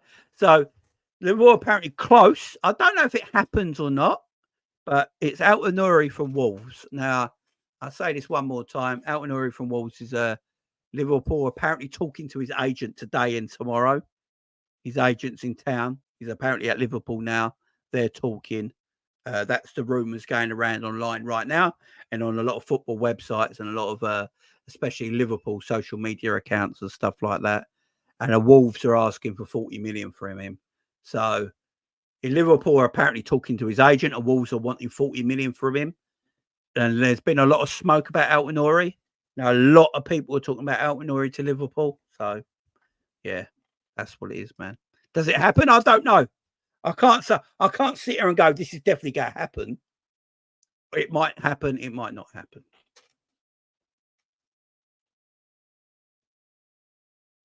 Yoro's 18 and his first break season. Saliba and Gabriel played a couple of seasons. Yeah, but as I said, if it's good enough, my man, age ain't a problem if you ask me. If he's good enough, like the 16-year-old winger playing for Barcelona in Spain is not more experienced than what you could play out there, but he's playing because he's better. So if Yoro is that good, that Real Madrid are looking at him, PSG are looking at him, and Liverpool are looking at him, you know, they're coming in to be the future of their football teams, ain't they? They're coming in to be the future of their football teams.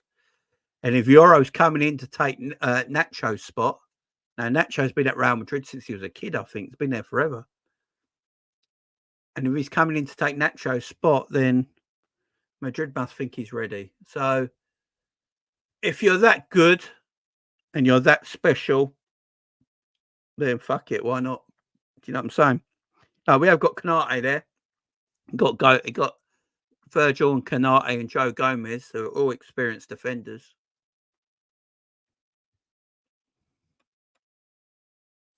Yeah, all right, Ait-Nouri. I think he's the best left back in the league, in my opinion. That's going to throw people that I've said that, by the way. In my opinion, he's the best out-and-out actual left back in the league. Let me look at actual left backs. So Man City don't play a left back. Arsenal don't play a left back. Porro at Tottenham. Is it Porro at Tottenham? Who's the left back at Tottenham? Is it Porro? Chelsea. I mean, it might Ait-Nouri might actually be the best left back in the Premier League, you know. Actual out and out left back. Udogie, that's it. Yeah, Udogie and Ait-Nouri. I mean, out and out left backs. And say Arsenal and Chelsea, Arsenal, Man City don't actually play with a left back. So as an actual left back, I'd say Ait-Nouri. I think Robinson at Fulham's good as well. Anthony Robinson at Fulham's good. Look, our own Robbo's good. I ain't going to dismiss our Robbo. I really ain't. He's not the player he once was, but he's still as good as left back as there is.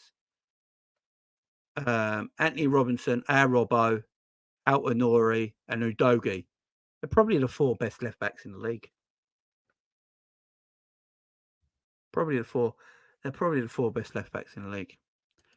Are we actually close to the Ait-Nouri deal, Jay? I don't know, Luke. I ain't going to lie to you. I don't know.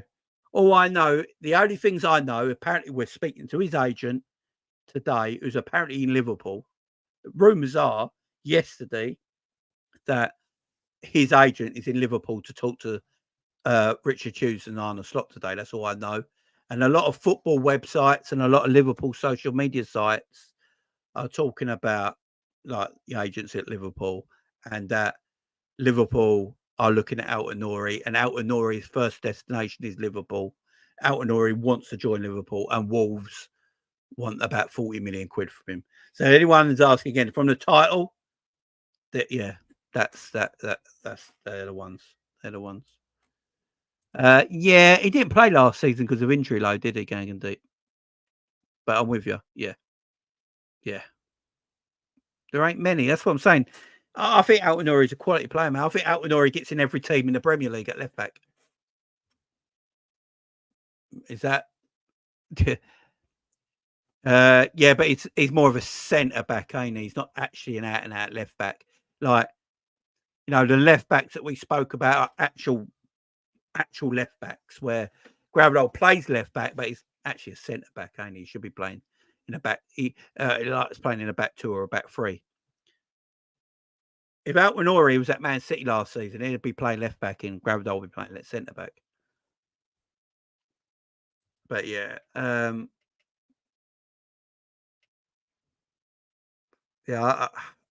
literally think he would get in left back for most teams. I think if he'd get in City for left back, Tottenham with Udogie. I think with Tottenham and Udogie, Tottenham found a gem in Udogie maybe, so maybe not. It'd get at Chelsea at left back. Ben Chilwell, yeah. If Liverpool are after him, like apparently the rumours are that he's close to joining Liverpool, who knows if this is the truth, but that's what I'm hearing. Then obviously he'd get in Liverpool's left back area. Yeah, I don't know where he wouldn't.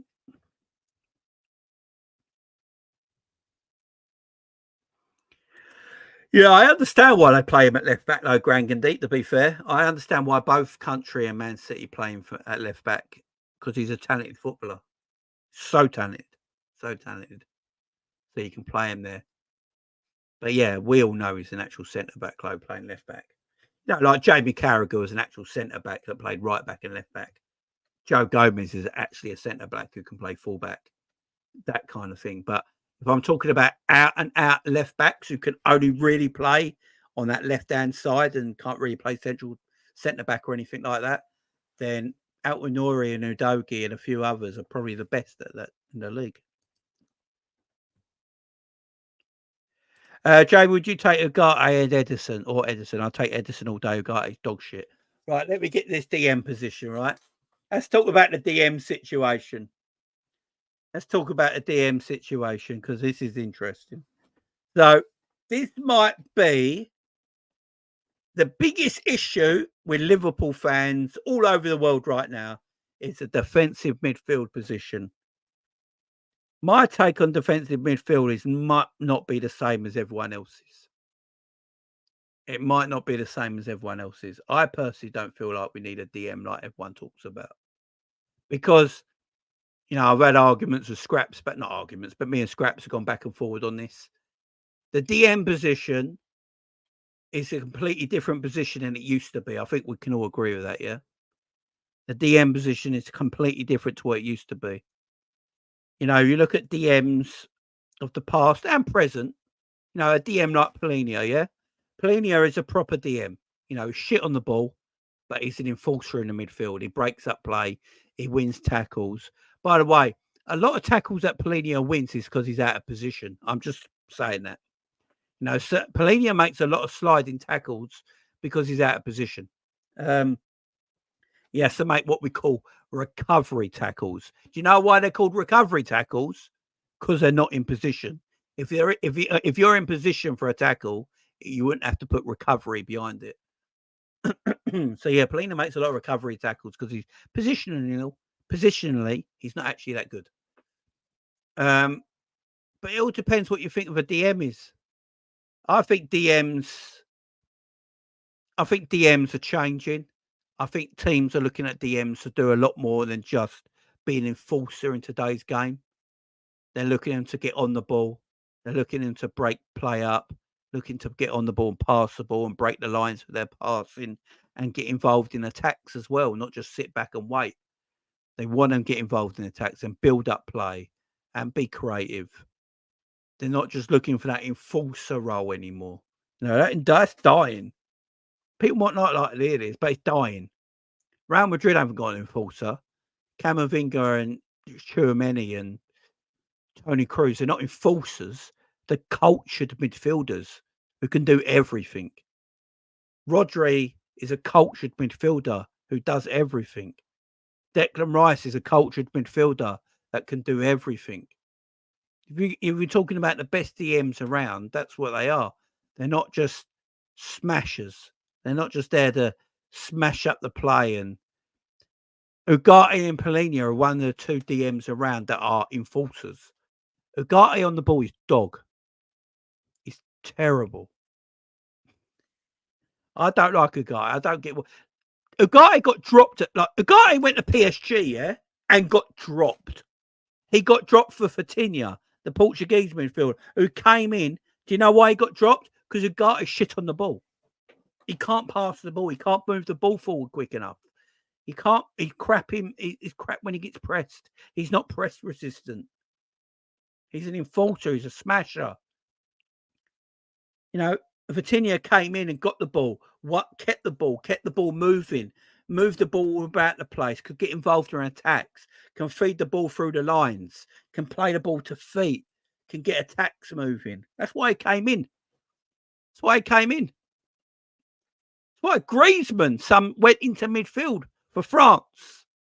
The reason Griezmann went into midfield for France is because he can get hold of the ball and start getting the ball moving. Some people said he was the player of the tournament at the World Cup. Some people said he was the player of the tournament at the World Cup. He played mostly in midfield, and the reason is because he gets the ball moving. He can win the ball back really well and get the ball moving. He was known as a striker for most of his career. The DM position is changing. And Liverpool know that. And that's why they're after that kind of player. So you're looking at Ederson for Atalanta. The reason Liverpool have had conversations with the representation of Ederson, which we know is true. Liverpool has spoken to Ederson's agents. That's been documented in truth. So we know this. And the reason is because he's a player that can sit back in that deeper position. He's defensively sound, but he also can join attacks. He can be box to box. Declan Rice is the same. Look at Declan Rice. Arsenal were at their best when Jorginho came in and Declan Rice went box to box. That's when Arsenal were at their best last season, when Declan Rice started going box to box. And the reason that is because Declan Rice could win the ball further up the pitch. Declan Rice is excellent at winning the ball further up the pitch and keeping the attacks going further up the pitch. Liverpool haven't got a player like that at the moment. Someone like Ederson coming in who could win you the ball further up the pitch and keep your attacks and the opposition squeezed up. That's what we're missing. So, as I say, it all depends what everyone wants as a defensive midfielder. People might not like this, right? But we got you guys know how much I love Wataru Endo. I love Wataru Endo. And when Wataru Endo and Alexis McAllister were playing together in our midfield, we did have better balance, and McAllister's performances were more highlighted and were better because he was playing further up the pitch. But Liverpool were actually a better team when McAllister played DM. People might not like to hear this, but it's true. And all I ever keep hearing is on social media is that If Liverpool had a DM, we would have won the league. Right? That's what I keep hearing. If Liverpool had a defensive midfielder, we would have won the Premier League. And I keep putting this to people. If Darwin Núñez, Mo Salah and Luis Diaz didn't stop scoring and carried on their scoring run and could finish their chances, Liverpool would have won the league with Wataru Endo as DM. But that beats the narrative, don't it? You know, with Wataru or Alexis McAllister playing DM, Liverpool could have won the league if Mo Salah decided not to stop scoring. Darwin Núñez didn't score in his last 10 games. Jota got injured, and Luis Diaz couldn't hit the back of a barn door. So if them players didn't stop scoring and took their chances, Liverpool would have won the league. Now you go on a lot of Liverpool YouTube channels, talk to a lot of content curators. What was the reason Liverpool didn't win the league last season? And a lot of people say we didn't score the goals, we didn't take our chances. We had more shots than anyone in the Premier League. More shots than anyone in the Premier League. We had more chances. Look at the chances we had game in, game out. If Liverpool took their chances last season, like they should have, then we would have won the league. And then would that have come out? Would the narrative of going, Liverpool need a DM, would that be the narrative today? If Liverpool won the league last season, right? Liverpool finished on 83 points. It's not like we finished miles away. And if you look at it, how many Man City didn't look? Let me go. I just want to have a look at something a minute. I'm very interested in this because I look at all this different. I might be looking at this different to other people, but this is the way I look at it. Yeah. And I know I'm different from everyone else. I get that. You know, everyone just thinks, oh, we got a DM last year, we'd have won the league.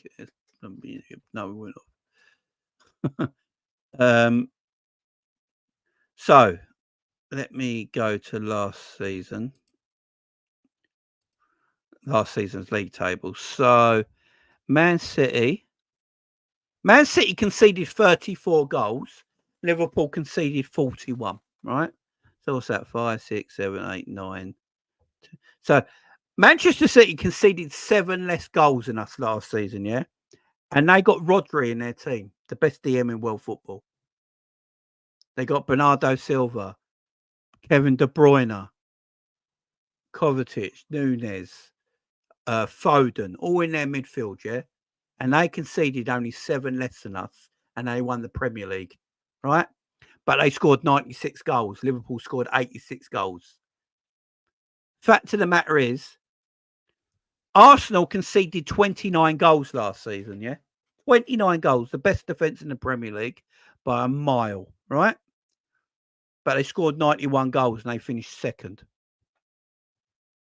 And they play with 2 DMs in Declan Rice and Jorginho. Play with 2 DMs and Partey if they need a third. But they still didn't win the Premier League, conceding the 29 goals. Liverpool conceded 41, finishing and only scored 86. If Liverpool took their chances last season and scored the goals they should have scored, would we be screaming for a DM right now? Would we be screaming for a DM right now? Probably not. Probably not. It's just we had a DM there. We got like I don't. Let's face it. We stopped scoring goals. We drew to Luton. Darwin Núñez should have scored a hat trick. Yeah, Darwin Núñez should have scored a hat trick against Luton. He had that chance, you know, when he was in front of goal and he put it over somehow. You know, games like that. You know, you're looking at games like that. There's a few games I can imagine. We should have beaten Tottenham. We all know what happened in the Tottenham game. The biggest corruption case we've ever seen with we all know what happened in that Tottenham game. We should have beaten Tottenham. if Salah, Darwin Núñez didn't score for the last 10 games of the season. Jota got injured. Salah got injured in January and wasn't the same towards the end of the season and stopped scoring. And Luis Diaz, we know, couldn't score in a brothel. So when that happens, and your strikers are missing chance after chance after chance after chance after chance, if they took their chances, I do believe Liverpool would have won the Premier League. Is the DM narrative still the same? Is the DM narrative still the same? It's not. It's not simple. Jamie, the performances across 19 game probably didn't warrant us winning the league. It was sustainable. This is where I will say what Liverpool doing was sustainable to all the injuries. Just go back and watch the season. I've done it multiple times. I've watched our season back twice. Liverpool what they were doing was sustainable till the injuries.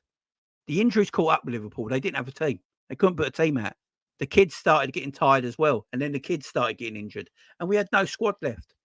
And the squad got absolutely dismantled with injuries and we couldn't carry on. But before the injuries, what we were doing was sustainable. I don't like it. I've said it many times. The way we played last season is not the way I like us to play, but it was sustainable what we were doing. It's only when the injuries caught up with us that it wasn't sustainable anymore. And then Darwin Núñez decided not to score any more goals. Salah decided not to score any more goals. Jota decided to get injured.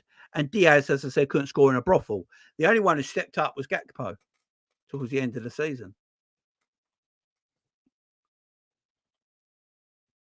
So, and I'm on this thing as well. And I'm on this thing as well that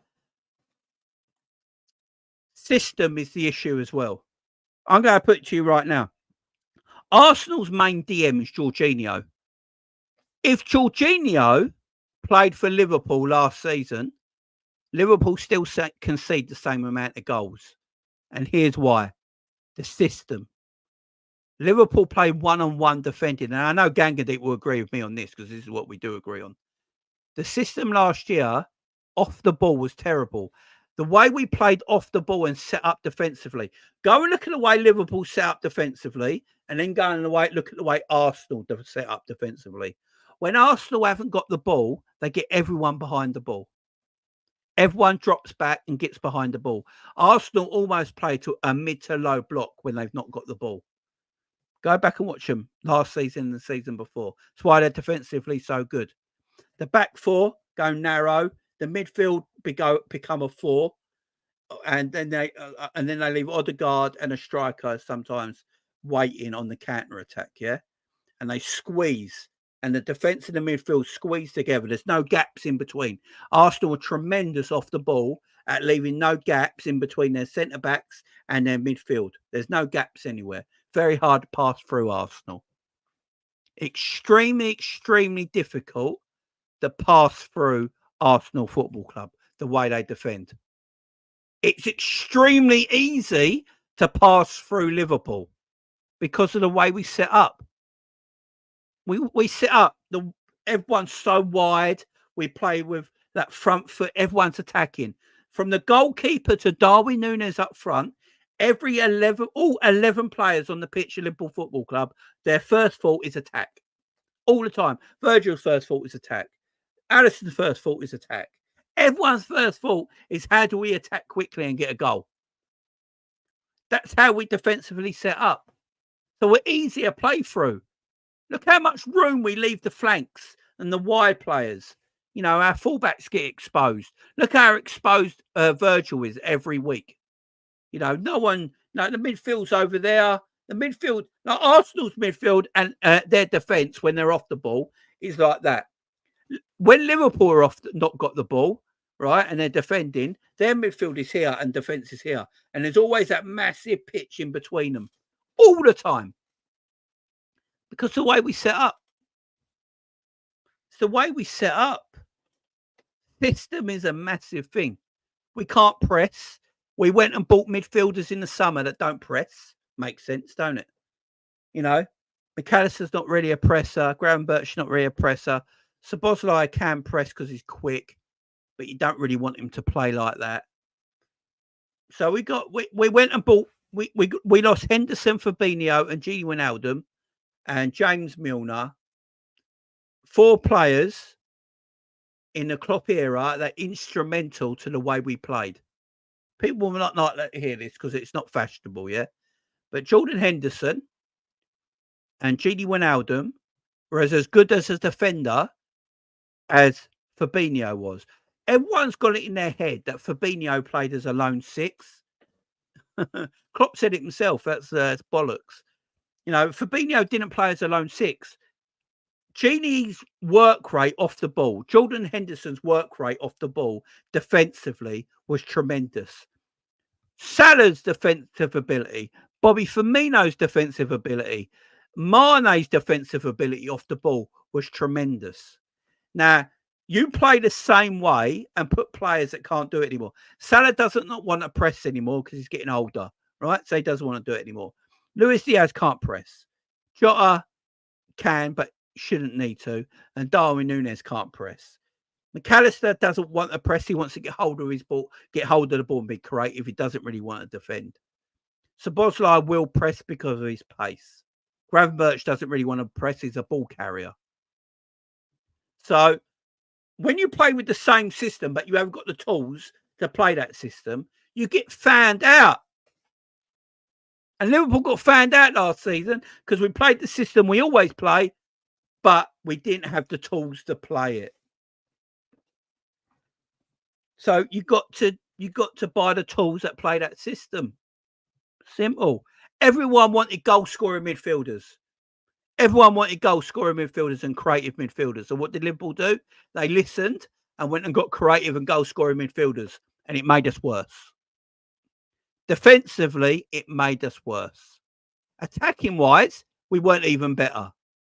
So from an attacking point of view and a defensive point of view, we're actually worse. System is key. System is key. It's so key. You know, we got Gini Wijnaldum from Newcastle as more of like sometimes could play in a 10 role, an attacking midfield role, or sometimes you could play right wing as well, you know, an attacking right wing role. Liverpool played him as almost a DM, a box-to-box defensive midfielder. That is what Gini Wijnaldum was. Gini Wijnaldum was a box-to-box defensive midfielder. Jordan Henderson was a box-to-box defensive midfielder. And Fabinho was your destroyer defensive midfielder. That was our midfield. It didn't need to create. It didn't need to score goals. They were the workhorse. The opposition couldn't get past them. And you changed it up from McAllister, who's a technical footballer who likes to get on the ball and create. You get Szoboszlai in, who likes to run off the ball and get in wide areas or attacking third areas in that 10 position and create and run and score goals. You get Gravenberch in, who likes to get on the ball and be a ball carrier and try and travel with the ball into the final third. You take all that away, you've got no defensive players in the team. James Milner, experienced professional who knew how to defend. We didn't have that anymore. We didn't have that anymore. We decided to keep hold of Thiago, who we know's legs and body gave up 2 years ago, but we decided to keep hold of him because he's Thiago. And people wondered why we weren't defensively good last year. It wouldn't have mattered what DM we got in, guys. He would have been isolated all on his own.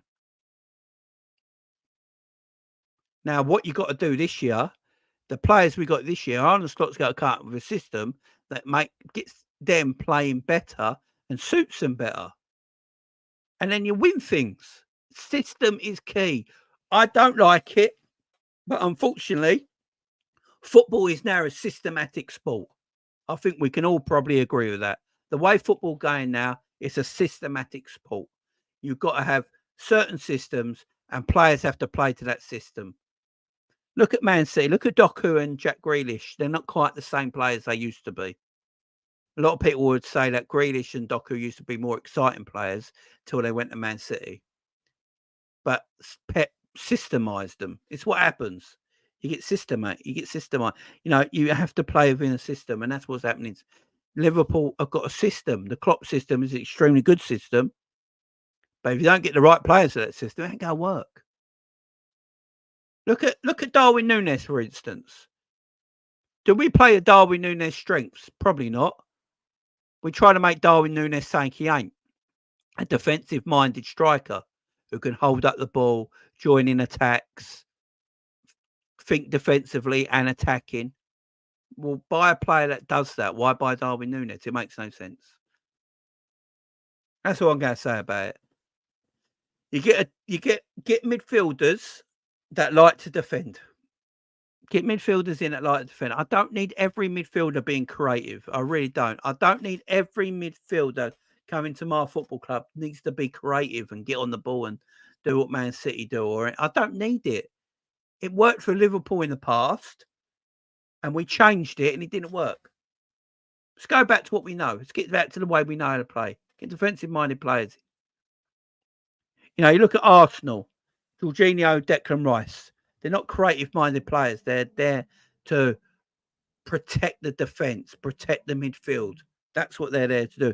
And then Rice will get his goals a few in a season, like a lot of DMs do. Yeah, he'll get his goals, but his first point of call is to protect the defence and protect the midfield and defend that area of the pitch. Jorginho to defend that area of the pitch. Thomas Partey to defend that area of the pitch. And then they use Odegaard as the magician. Odegaard's the magician in their midfield, who's the creative one. He's the one who's meant to create and score the goals. Not Declan Rice, not Jorginho, not Partey. But Liverpool went and got McAllister and Szoboszlai in. You know, them two want to create and score and, you know, get further up the pitch in the final third. They don't want to sit in DM positions and play box to box. You know, it's what we need, man. And it's what me and Russell have been saying this for a while now. We need one creative and two ball winners. Exactly. And that's where we're missing. When you play McAllister, Curtis Jones and Szoboszlai midfield, although it did pretty well this season, I ain't going to dismantle it. It did well. We won a lot of games, but we also conceded a lot of goals because all three of them are attack-minded players' first fault. You know, people run past McAllister, people run past Curtis Jones, people run past Szoboszlai because their first thought ain't actually to hang on, let's sit back a little bit here, just take the weight off, you know, make sure we keep our shape. They want to get on the ball. Because they want to get on the ball, they want to enforce their game on the game. They want to get involved. They want to put their piece down. They want to get, you know, the team moving. Sometimes you need players in there like Genie Wijnaldum and Jordan Henderson were excellent at it. They can get the ball and go, let's calm down here. Let's take the weight off. You know, let's chill. You know, and they keep the ball. They keep the ball. You know, the first thought was about, right, these guys are not getting past us.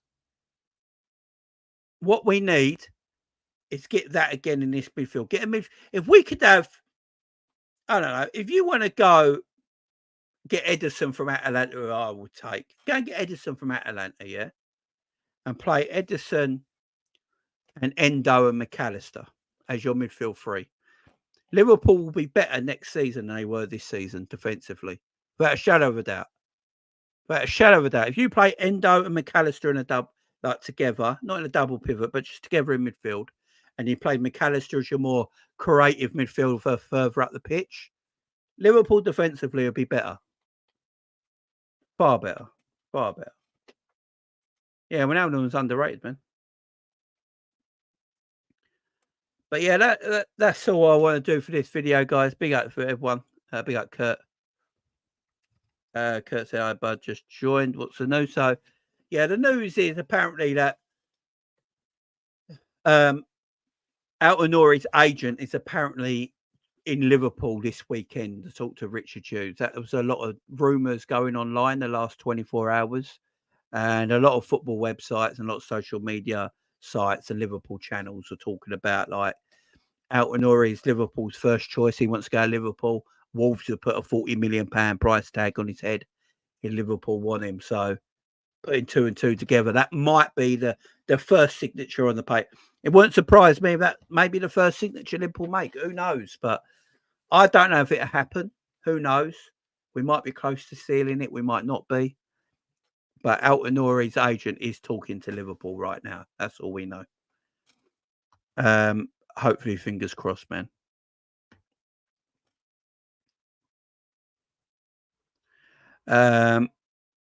But yeah, big up, guys. Everyone, thank you very much for joining me. We had a great conversations here. Really enjoyed the conversations. As you say, if you're new to the channel, guys, thank you very much for joining me. If you are new, wondering what it's all about, look, as I keep saying, I look at things a little bit differently sometimes to some other people. I'm not just about agendas or this or that. I look at things a little differently, and I don't always get it right. You know, I'm not always correct. I do get things wrong, like a lot of people do. But I just put my thoughts and feelings out there, and I appreciate you all being here. Thank you very much. Appreciate you all being here. Thank you. Don't forget to subscribe if you've not already. Share and like the video as well. I don't know what the likes are on, but hopefully we're over 100 likes. For my first show back in a week. But yeah, more shows coming up. Appreciate it. Enjoy the football, guys. I believe Spain, Germany are in a bit. So go and watch that. France, Portugal tonight. Good games of football. Hopefully the Euros can get going now because it's been dog shit. So hopefully you can get moving. And I probably might be with Drifty tomorrow on TIFO. So look out for that. So thank you very much, guys. Appreciate it. See you soon. Bye-bye for now.